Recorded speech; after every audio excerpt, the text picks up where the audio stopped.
Okay, तो पहले मेरा अच्छे से डेमो देख लीजिएगा, फिर जैसे आपको मैं गाइड करूंगा उस हिसाब से 2 मॉडल्स की स्टडी के लिए हम बिठा देंगे, ठीक है।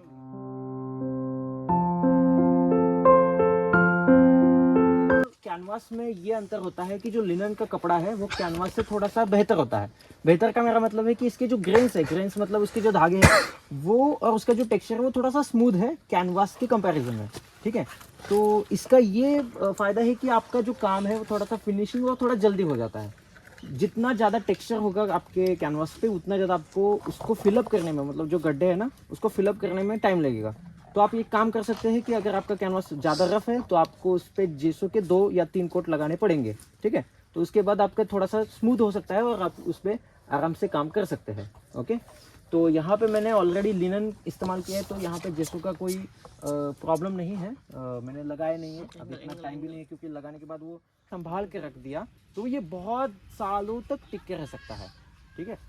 तो यहाँ पे जो मैं ब्रश यूज़ कर रहा हूँ आज, ये सिंथेटिक की है, ओके। सिंथेटिक आपको सबको पता ही होगा, सिंथेटिक होता है, हॉग हेयर होता है। तो मैं यहाँ पे सिंथेटिक हेयर के लॉन्ग हैंडल के ब्रश इस्तेमाल कर रहा हूँ।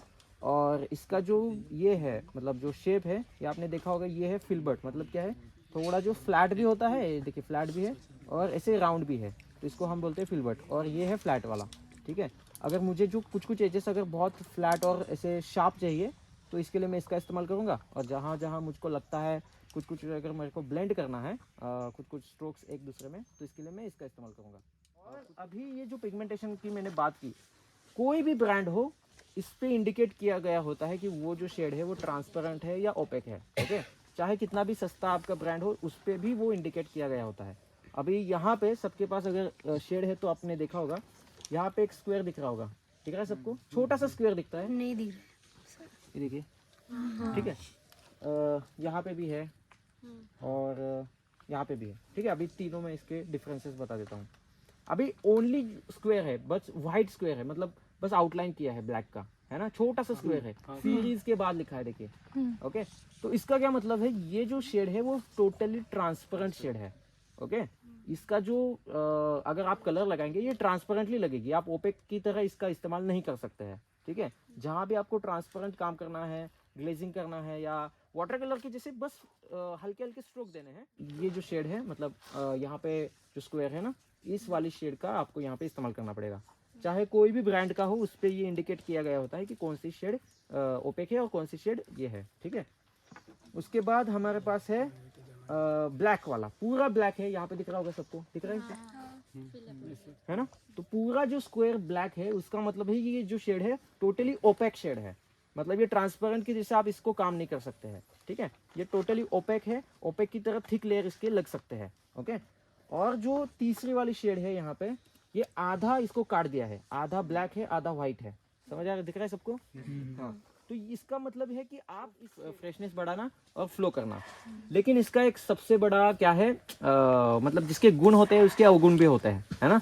तो इसका गुण क्या है कि ये फ्रेशनेस लाता है और फ्लो कर सकता है, लेकिन इसका अवगुण क्या है, ये जल्दी नहीं सूखता है, ये ऑयल है, ठीक है। आप जितना इसको लगाएंगे उतना ये ज़्यादा टाइम लगाएगा सुखाने के लिए। और दूसरी चीज़ है कि जहाँ आप रहते हैं वहाँ का एटमॉस्फेयर अगर ड्राई है, ओके, ड्राई स्किन अगर आपकी बहुत ज़्यादा हो रही है, तो वहाँ का एटमॉस्फेयर ऑयल पेंटिंग के लिए सबसे बेस्ट होता है। जहाँ पे आपको लगता है बहुत ह्यूमिडिटी है, पसीना आता है, या फिर बहुत मतलब गर्मी नहीं कह रहा हूँ, ह्यूमिडिटी, चाहे ठंड भी हो फिर भी ह्यूमिडिटी हो सकती है, ओके। आप गूगल पे आपकी सिटी का नाम डाल के ह्यूमिडिटी आगे डालेंगे ना, तो वहाँ पे परसेंटेज लिखा होता है कि आपके यहाँ पे सिटी में ह्यूमिडिटी कितनी है। तो जो ऑयल पेंटिंग के वर्क के लिए जो बेस्ट ह्यूमिडिटी होती है वो 30 से लेके 60% तक ही होती है, ओके। 60 से अगर ज़्यादा हो तो पेंटिंग सूखने में टाइम भी लगाएगा और ज़्यादा वो, मतलब चांसेस है कि वो उस पर फंगस लग सके, ठीक है, क्योंकि ये जो कपड़ा है ना उसके ऊपर फंगस लगने के चांसेस बहुत ज़्यादा होते हैं, ओके। तो यहाँ पे कोई डाउट, ठीक है। ये हो गया लिंसेड ऑयल का। तो इसको बहुत ही मतलब आराम से यूज़ करना है, वाटर कलर की तरह नहीं ऐसे लगा के बस ऐसे ऐसे नहीं कर सकते, ठीक है। इतना ज़्यादा लगाएंगे तो छोड़ ही दीजिए उसको सूखने का, ऐसे वो सोचे ही मत कि वो सूख जाएगा, ठीक है। दूसरा है डिस्टिल टर्पेंटाइन। अभी जो हार्डवेयर वाला टर्पेंटाइन होता है और ये वाला टर्पेंटाइन, इसमें बहुत अंतर है। जो हार्डवेयर वाला जो टर्पेन आप जो बोलते हैं ना, जो कभी भी आपने ऑयल पेंटिंग वगैरह घर की होगी या देखी होगी। तारपीन तेल, हाँ, तारपीन तेल। धोने के लिए तेल। हाँ हाँ, तो वो जो होता है ना वो इतना शुद्ध नहीं होता है। जो आर्टिस्ट का होता है वो बहुत डिस्टिल, मतलब क्या होता है वो थोड़ा शुद्ध होता है। ओके, दोनों होता ही एक ही है लेकिन उसकी शुद्धता बस अलग अलग है। तो हम पेंटिंग के लिए इसका इस्तेमाल करते हैं, ना कि उसका। वो जो है ना वो हार्डवेयर वाला, वो आप ब्रश धोने के लिए इस्तेमाल कर सकते हैं। ब्रश धोने के लिए बेसिकली आप टर्पेंट का इस्तेमाल कर सकते हैं, टर्पेंटाइन का भी इस्तेमाल कर सकते हैं, ये भी ब्रश को धो सकता है। केरोसिन इस्तेमाल कर सकते हैं, डीजल इस्तेमाल कर सकते हैं, और साबुन और पानी से भी आप ब्रश को धो सकते हैं, कोई दिक्कत नहीं। क्योंकि आजकल जो ये कलर्स है वो पानी में और साबुन में आसानी से घुल मिल जाते हैं ऐसे। ठीक है, तो यहाँ पे कोई डाउट? No sir. ठीक है, अभी ये जो टर्पेंटाइन है इसका इस्तेमाल क्या है और कैसे इसको करना है मैं बताता हूँ। ये जो है ना ये कलर को मारता है, मतलब क्या है, मार देता है। अभी ये जो है ना, अगर कोई भी पाउडर में, जो पाउडर का कलर होता है, ठीक है, उसमें अगर आपने इसको इस्तेमाल किया तो वो ऑयल पेंट बन जाता है, मतलब ऑयल कलर जैसे आप यूज़ करते हैं ना वो बन जाता है। कोई भी आप पाउडर का शेड लीजिए, जैसे होली में आप खेलते हैं ना, उसमें भी अगर आप इसको मिक्स करके अगर गाढ़ा कलर बनाएंगे ना तो भी ये ऑयल कलर का शेड बन जाएगा, ऐसा है। ठीक है, तो ऑयल उसमें होता है इसलिए हम इसको ऑयल कलर कहते हैं। तो ये क्या करता है, ये ऑयल को मारता है, मतलब जो कलर का जो बॉन्ड है ना ये क्या करता है, बांधता है और इसको मारता है, मतलब छोड़ता है। कलर को जितना हो सके वो उसको छोड़ देने का काम करता है। तो इसका जो यूज़ है, और ये क्या है, ये एक तरह का तरल जैसे पेट्रोल जैसे होता है ना, ये ज्वलनशील है, और इस वजह से ये एटमॉस्फेयर में जल्दी उड़ जाता है। मतलब अगर आपने ऐसा खुला रख दिया तो वो उड़ जाएगा, ऐसा है ये। ठीक है, जैसे आपने वार्निश वगैरह देखा होगा सेम वैसा ही। तो इसका यूज़ क्या है, ये जल्दी काम को सुखाता है। जो भी आपके पेंटिंग्स है ना उसको जल्दी सुखाने का काम जो है ना वो टर्पेंटाइन करता है, लेकिन उसी के साथ आपके पेंटिंग को डिस्ट्रॉय करने का भी काम ये कर सकता है। तो इसका जो मतलब यूज़ है ना वो संभाल के करना पड़ता है। तो आपका सबसे अच्छा रेशियो होता है कि लिंसीड ऑयल 50% और टर्पेंटाइन 50%, इन दोनों को 50-50 अमाउंट लेके काम करेंगे तो परफेक्ट रहता है। और अगर आपको लगता है कि भाई अभी मेरे को ज़रूरत नहीं है, इसके ऊपर जो ब्रश के स्ट्रोक है आराम से लग रहे हैं, तो इन दोनों का भी कोई इस्तेमाल नहीं करना है। जैसे है कलर आपको वैसे लगा सकते हैं। ठीक है, यहाँ पे कोई डाउट? ठीक है, वो थोड़ा सा अनकंफर्टेबल लगेगा। अगर इसको हम थोड़ा सा इधर शिफ्ट कर दे जाए, ठीक है, तो अगर उनका फेस इधर है तो ये यहाँ पे शिफ्ट करने के बाद थोड़ा सा इंटरेस्टिंग कंपोजिशन लगेगा, क्योंकि इनकी जो नज़र है वो इस तरफ है, इसीलिए इनके आर्टवर्क के अंदर ही इनकी नज़र ऐसा लगेगा। अगर उसका उल्टा अगर आपने यहाँ पे किया तो और ज़्यादा और लगेगा, मतलब वो पूरा बाहर की तरफ जा रहा है ऐसा फील होगा, है ना। तो ऐसा नहीं करना है। अगर वो इस तरफ इंसान देख रहा है तो आपको थोड़ा सा इधर शिफ्ट करना पड़ता है ऐसे।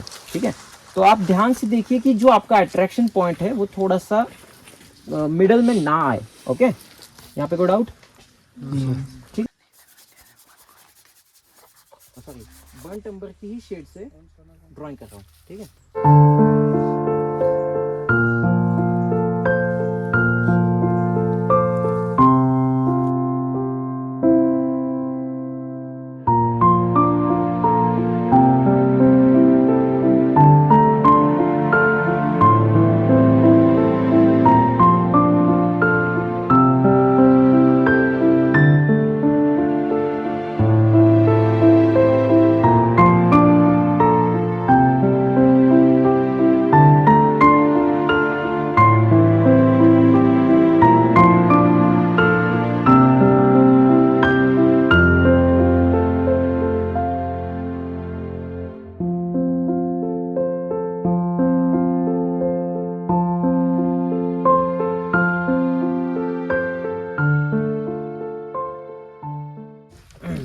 सबसे पहले यहाँ पे टाइटेनियम व्हाइट, उसके बाद यहाँ पे येलो ऑकर, इसके बाद यहाँ पे कैडमियम ऑरेंज, उसके बाद वर्मिलियन ह्यू, उसके बाद बर्न्ट सिएना।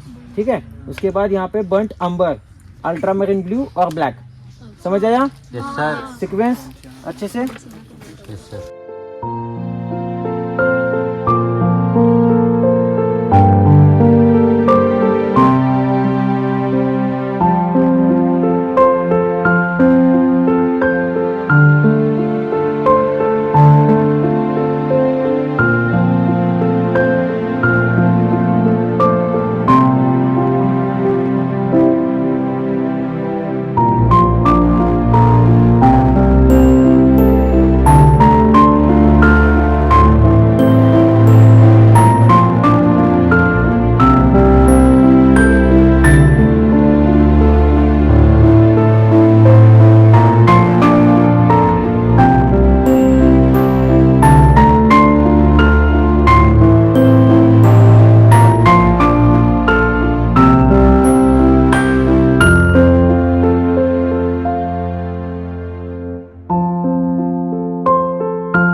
मतलब बेटर करने के लिए किस तरह से हम वो डिस्टिंक्शन देख पाए कि अलग अलग जो कलर्स है उसको कैसे आइडेंटिफाई करें?